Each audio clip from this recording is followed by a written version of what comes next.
चर्चा में आज सबसे पहले आपको उज्जैन के महाकाल मंदिर लिए चल रहे हैं, जहां आस्था की एक अनूठी परंपरा निभाई गई। महादेव को शीतलता प्रदान करने के लिए देश की पवित्र नदियों के जल से उनका जल अभिषेक किया गया। बिल्कुल, आपको बता दें कि इस अनुष्ठान के दौरान विधि विधान से पूजा पाठ की गई।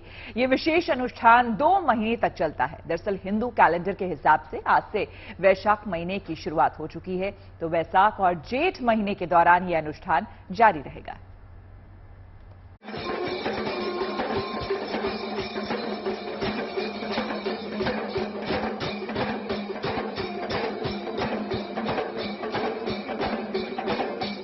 महाकाल के दर पर इस वक्त एक अद्भुत, अनूठी और पावन परंपरा का निर्वाह किया जा रहा है। संपूर्ण संसार के तप का नाश करने वाले जगत के पालनहार, देवों के देव महादेव स्वामी नीलकंठ के ताप को कम करने का प्रयास किया जा रहा है। महाकालेश्वर धाम में भोले की भक्ति में धुनी रमाए श्रद्धालु देश के कोने कोने से पहुंचे हैं। यहाँ देश भर की पावन नदियों का जल मौजूद है, जिनसे महाकाल का जलाभिषेक किया जा रहा है। महाकालेश्वर में परंपरा सदियों से निभाई जाती रही है। वैशाख कृष्ण प्रतिपदा से गर्मी की शुरुआत हो जाती है। वैशाख और ज्येष्ठ के अगले 2 माह भीषण गर्मी वाले होते हैं। इस दौरान शीतलता प्रदान करने के लिए महाकाल के शीश पर 11 मिट्टी के कलश बांधे जाते हैं। पवित्र नदियों के जल से इन कलशों के माध्यम से अविरल शीतल धारा प्रवाहित की जाती है और महादेव के ताप को शांत किया जाता है।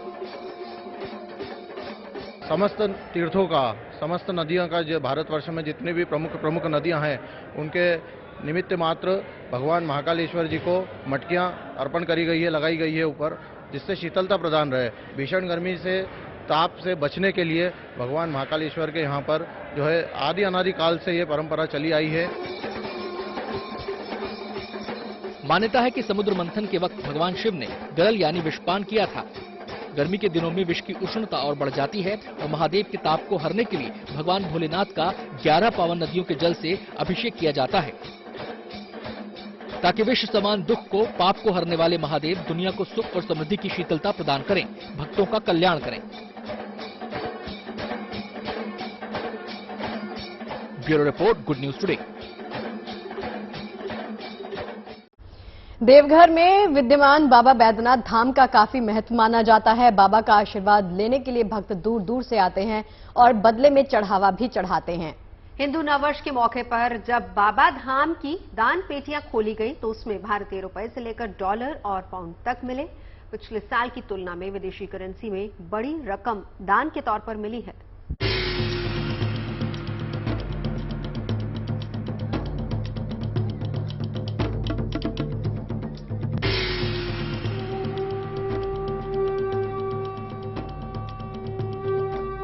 ये वो दर है जहां से कोई खाली हाथ नहीं जाता।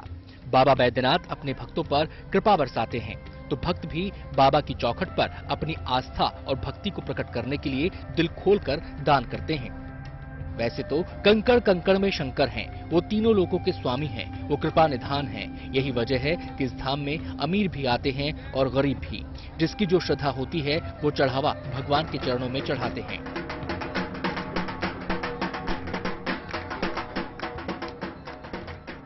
भारतीय सनातन परंपरा में भक्त और भगवान का अनूठा संबंध है, जहां भक्त भगवान से मांगता भी है और अर्पण भी करता है।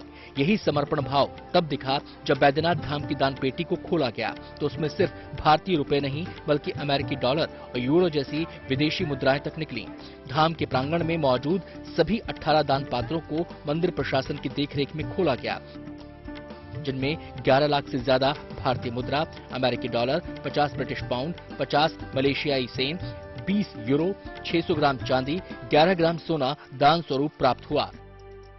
दान पत्र खोले थे, उसमें अमेरिकन डॉलर थी, यूरो थी, फिर उसके बाद मलेशियन का भी करेंसी थी, नेपाली का भी थी, और भी बहुत अलग अलग जगह पे थे। इनको हम लोग जो बैंक के माध्यम से कन्वर्ट करके बैंक में जमा कर देते हैं, हमारे बैंक मंदिर के खाते में।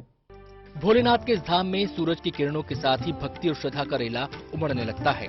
सब चीज में विदेशी मुद्रा को भी उसी हुंडी में डालते हैं और जो इंडियन लोग हैं वो लोग भी डालते हैं। तो दान करने का जो है वो गोलक में ही दिया जाता है। और उसका पैसा उठता है। इससे विकास के लिए ही ये रखा गया है कि मंदिर का विकास हो।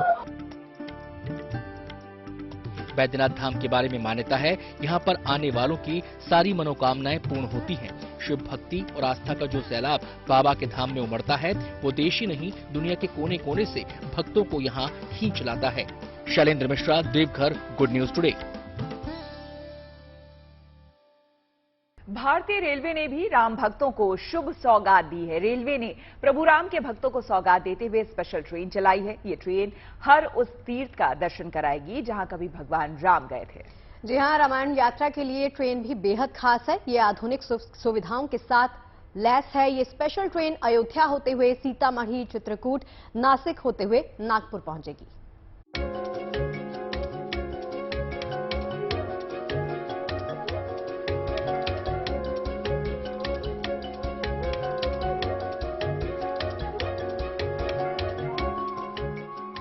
ये महज ट्रेन सेवा नहीं, भक्ति का साधन है।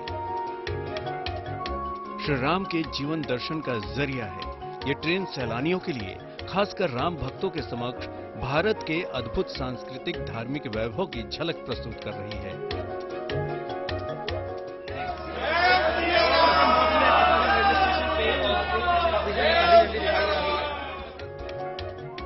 उस राह पर निकल रही है जहां यात्रियों को श्री राम की जीवन यात्रा का सजीव अनुभव होगा। रामायण सर्किट यात्रा में भक्तों को रामायण के प्रसंगों से जुड़ी सभी अहम जगहों पर घुमाया जाएगा। करीब 7,500 किलोमीटर लंबी रामायण यात्रा राम भक्तों के लिए युगों पुराने इतिहास के झरोखों की तरह है, जिसके जरिए भक्तों को श्री राम के जीवन दर्शन को समझने का मौका मिलेगा। राम यात्रा ट्रेन अयोध्या से लेकर नागपुर तक का सफर तय करेगी। पूरे 18 दिनों तक राम भक्त अपने आराध्य से जुड़े स्थानों के दर्शन करेंगे। यात्रा का पहला पड़ाव प्रभु श्री राम का जन्म स्थान अयोध्या होगा, जहां श्री राम जन्मभूमि मंदिर, श्री हनुमान मंदिर और नंदीग्राम में भरत मंदिर का दर्शन कराया जाएगा। 18 दिन के इस धार्मिक आध्यात्मिक सफर में ये ट्रेन करीब 7,500 किलोमीटर की दूरी तय करेगी। नेपाल के प्रसिद्ध राम जानकी मंदिर से लेकर शिव की नगरी काशी का भ्रमण भी सैलानी करेंगे। साथ ही दक्षिण भारत के धार्मिक स्थलों को ये ट्रेन कवर करेगी, जिसमें तेलंगाना का भद्राचलम भी होगा, जिसे दक्षिण की अयोध्या के नाम से भी जाना जाता है। इस ट्रेन का अंतिम पड़ाव नागपुर होगा। ये विशेष ट्रेन तमाम आधुनिक सुविधाओं से लैस है, ताकि सैलानियों को 18 दिन की यात्रा के दौरान किसी तरह की दिक्कत ना हो। अब बात इस यात्रा के दौरान आने वाले खर्चे की। IRCTC ने इस 18 दिन की यात्रा के लिए प्रति व्यक्ति सेकंड AC के लिए 1,14,065 रुपए का शुल्क तय किया है। वहीं फर्स्ट AC के लिए 1,46,545 और AC कूपा के लिए 1,68,950 रुपए का खर्च तय किया है। इस टूर पैकेज की कीमत में यात्रियों को रेल यात्रा के साथ साथ स्वादिष्ट शाकाहारी भोजन, बसों द्वारा पर्यटक स्थलों की सैर, AC होटलों में ठहरने की व्यवस्था, गाइड और इंश्योरेंस जैसी सुविधाएं भी उपलब्ध कराई जाएंगी। टूर के दौरान स्वास्थ्य संबंधी सुविधाओं का भी खास ख्याल रखा जाएगा। सुरक्षा के लिए हर कोच में सुरक्षा गार्ड तैनात होंगे, साथ में CCTV कैमरे भी लगाए गए हैं। ट्रेन को अलग लुक देने के लिए इसके बाहरी हिस्से पर पेंटिंग के जरिए धार्मिक और ऐतिहासिक स्थलों को दिखाया गया है। घरेलू पर्यटन को बढ़ावा देने के मकसद से ये ट्रेन चलाई जा रही है। यात्रियों के मनोरंजन और यात्रा से जुड़ी जानकारी देने के लिए खास इंफोटेनमेंट सिस्टम भी लगाया गया है, ताकि यात्रियों के सफर को यादगार बनाया जा सके। Bureau report, good news today. और हमारे साथ जुड़े हैं हमारे संवाददाता वरुण। सबसे पहले तो ये बताइए, बहुत बड़ी खुशखबरी है राम के भक्तों के लिए, तो श्री राम के भक्तों के लिए ये जो नई ट्रेन की शुरुआत हो रही है, उसमें सुविधाएं क्या होगी, कब से ये शुरू होगी और कब से प्रभु राम के जहां जहां कदम चिन्ह पड़े हुए थे, जहां जहां से वो गुजरे थे, वो दर्शन कर पाएंगे? देखिए, भगवान राम से जुड़ी यात्रा इसे आप कह सकते हैं और शायद यही वजह है कि तमाम यात्री जो यहाँ पर मौजूद हैं वो काफ़ी उत्साहित हैं। करीब 18 दिन की यात्रा रहने वाली है। अयोध्या से शुरू होकर रामेश्वरम और फिर नासिक जाएगी। तो ऐसे में भगवान के जीवन में जहाँ जहाँ उनके चरण पड़े, जहाँ जहाँ से उनकी कहानियाँ जुड़ी हुई हैं, उनके वनवास काल से लेकर लगातार जो है राजपाट जब उन्होंने संभाला, तो ऐसे में पूरी रामायण की एक प्रस्तुति जो है वो यहाँ पर देखने को मिलेगी। और शायद यही वजह है कि जितने भी लोग इस रामायण यात्रा के दौरान इस यात्रा पे जाएंगे तो शायद ऐसे तीर्थों के दर्शन उनको होने वाले हैं जिसको शायद उन्होंने कभी सोचा भी नहीं होगा। कुछ लोग मेरे साथ हैं यहाँ पर, तो पहले मैं उनसे बात कर लेता हूँ, फिर मैं आपको ट्रेन की तस्वीर भी दिखाने का प्रयास करूंगा। तो पहला सवाल कि भगवान राम से जुड़ी तमाम चीजों के आप दर्शन करने वाले हैं। भगवान खुद एक तरीके से कहते हैं कि जब आप तीर्थ यात्रा जाते हैं तो भगवान बुला रहे हैं, तो कितने ज्यादा उत्साहित हैं इस समय? हम तो बहुत उत्साहित है, क्योंकि हम पर राधा रानी, श्याम सुंदर और श्री प्रभु रामचंद्र की कृपा ही बोलो कि इतनी लंबी यात्रा हम हमारे जीवन में पहली बार कर रहे हैं। हमें बहुत आनंद आ रहा है कि जहाँ जहाँ प्रभु रामचंद्र की लीला हुई है वो सभी स्थल हमें उनके दर्शन हमें होंगे और हमें नहीं तो दंडवत प्रणाम। एक बार होता है कि कई बार ऐसा होता है कि आप एक जगह प्लान बनाते हैं, मान लीजिए आपने अयोध्या प्लान बनाया, आपने चित्रकूट प्लान बनाया और दूसरी जगह रह जाती हैं, लेकिन इकट्ठी सभी जगहों को एक साथ देखना, कितनी ज्यादा प्लानिंग आप करके चल रही है इस बार? इस बार तो बहुत ही अच्छा लग रहा है, बड़ी प्लानिंग है और श्री राम जहाँ जहाँ गए उनके दर्शन होंगे वहाँ। चलिए अब आप जरा ट्रेन को देख लीजिए। ट्रेन जो है उसको अगर आप एक नजर में देखेंगे तो आपको खुद समझ में आ जाएगा कि इस ट्रेन को बाकायदा सजाया गया है, इस उम्मीद के साथ सजाया गया है कि जो भी यात्री यहाँ पर यात्रा करेंगे उनको एक अलग भक्ति का एहसास हो। ट्रेन में और कहीं न कहीं उस रामायण काल को भी वो याद कर पाएंगे और कहीं न कहीं महसूस कर पाएंगे। बहुत धन्यवाद वरुण आपका तमाम जानकारी के लिए। देश को एक के बाद एक लगातार एक्सप्रेसवेज का तोहफा मिलता जा रहा है और इसकी अगली कड़ी है दिल्ली देहरादून एक्सप्रेसवे, जो इसी साल दिसंबर में बनकर तैयार हो जाएगा। 212 किलोमीटर लंबे इस एक्सप्रेसवे के जरिए दिल्ली और देहरादून के बीच की दूरी महज 2 घंटे में पूरी की जा सकेगी, जबकि फिलहाल दिल्ली से देहरादून जाने में 5 से 6 घंटे का वक्त लगता है।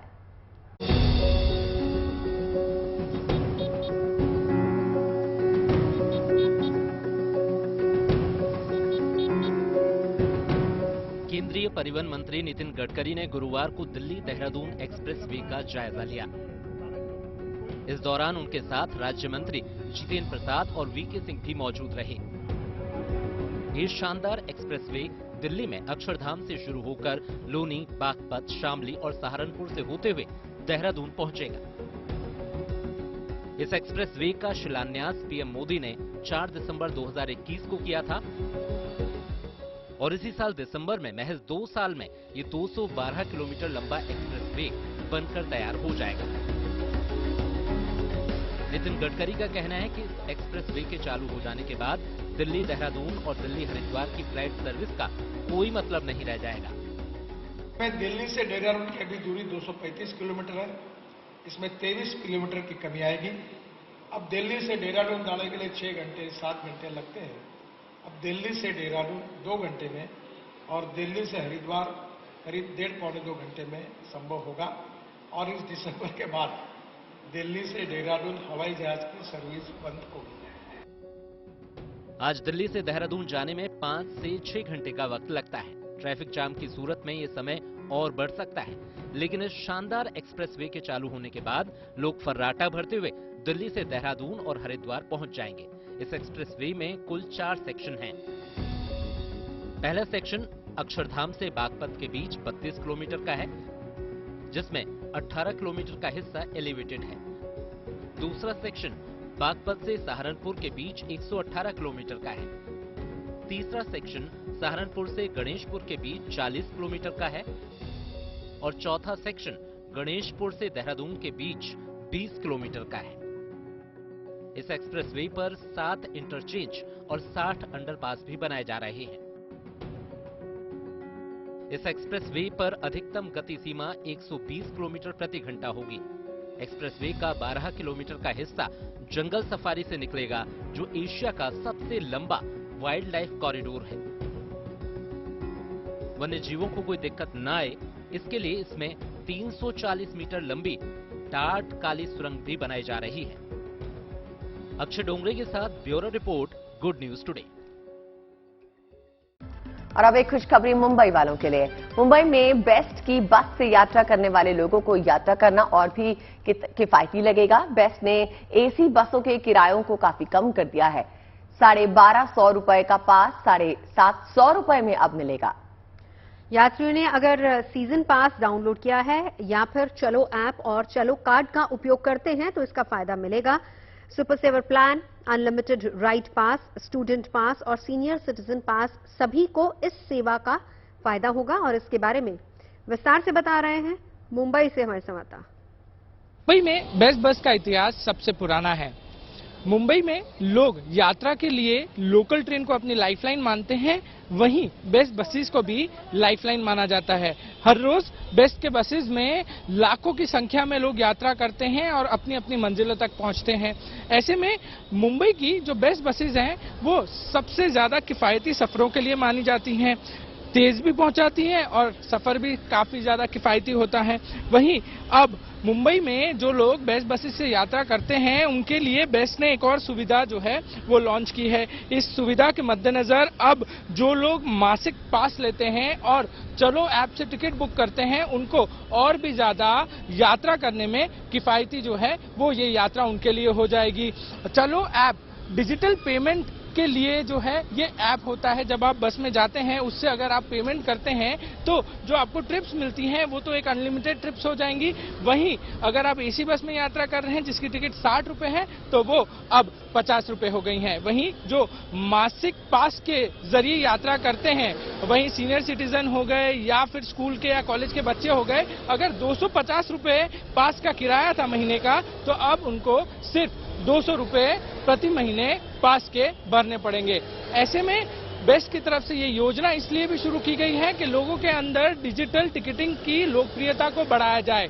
पूरे देश में डिजिटल पेमेंट्स को लेकर जिस तरीके से मुहिम आगे बढ़ रही है, लोगों को डिजिटल पेमेंट करने के लिए आग्रह किया जा रहा है। ऐसे में इस सुविधा के आज से शुरू होने के बाद लोग जो है वो बेस्ट से और भी ज्यादा यात्रा करेंगे। ये लाखों की संख्या जो है हर रोज यात्रा की और भी बढ़ेगी, लोगों को और सुविधाएं मिलेंगी। साथ ही साथ मुंबई में बेस्ट बसेस के साथ यात्रा करना लोगों के लिए आज से और भी ज्यादा किफायती हो जाएगा। कैमरामैन सिद्धेश के साथ पारस दामा, गुड न्यूज टुडे। और अब बात करते हैं सेहत की। दुनिया भर में आज वर्ल्ड हेल्थ डे मनाया जा रहा है। तरह तरह की कार्यक्रमों के जरिए लोगों को स्वस्थ रहने के लिए जागरूक किया जा रहा है। इसके पीछे की वजह आपको बता दें। दरअसल आज और कल को बेहतर करने के लिए सेहत सबसे जरूरी है और उसे ठीक रखना भी हमारी ही जिम्मेदारी है। ऐसे में इस खास मौके पर पुरी में रेत कलाकार सुदर्शन पटनायक ने अनोखी तस्वीर बनाकर लोगों को संदेश दिया।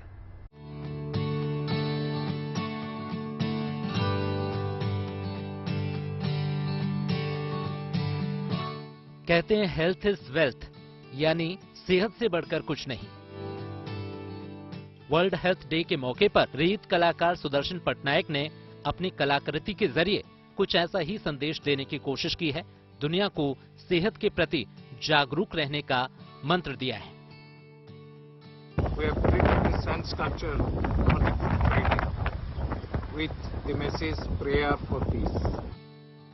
अब आपको असम के डिब्रूगढ़ की तस्वीर दिखाते हैं, जहां विश्व स्वास्थ्य दिवस के इस खास मौके पर स्वास्थ्य सेवा महोत्सव का आयोजन किया जा रहा है। इस महोत्सव में लोगों का मुफ्त इलाज और जांच की जाएगी। हमारा करीब 41 number of institutions, CHEs and PHEs का हम लोग स्वास्थ्य सेवा उत्सव के द्वारा हम लोग उसको इवेल्युएट करेंगे, उसको एसेस करेंगे, उसका quality and quantity of health care. 7 अप्रैल 1948 को विश्व स्वास्थ्य संगठन की नींव रखी गई थी और 1950 में पहली बार वर्ल्ड हेल्थ डे मनाया गया था। इसके बाद से ही दुनिया भर में आज के दिन को वर्ल्ड हेल्थ डे के रूप में मनाया जाता है। Bureau report, good news today. चलिए अब आपको आवाज के जादूगर के साथ मिलवाते हैं। ये जादूगर अलग अलग पक्षियों की आवाज निकाल सकते हैं, उनसे बातें भी कर सकते हैं, पशु पक्षियों को बचाने के लिए कोशिश भी अक्सर करते हैं। आवाज के जादूगर का नाम है सुमेध। उनमें इस कला का विकास मवेशियों को जंगल में चराने के दौरान हुआ और अब वो बर्डमैन के नाम से मशहूर हो गए हैं।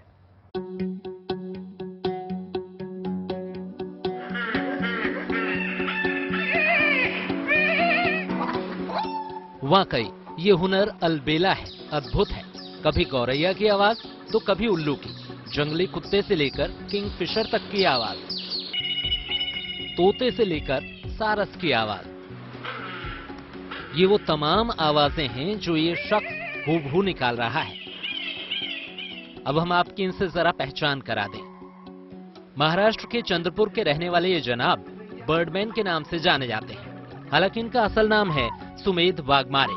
ये न सिर्फ पक्षियों की भाषा बोलते हैं बल्कि उन्हें समझते भी हैं। अब जरा सुनिए जंगली मुर्गे की आवाज। किसे शक होगा कि ये जंगली मुर्गे की आवाज है या फिर किसी इंसान की।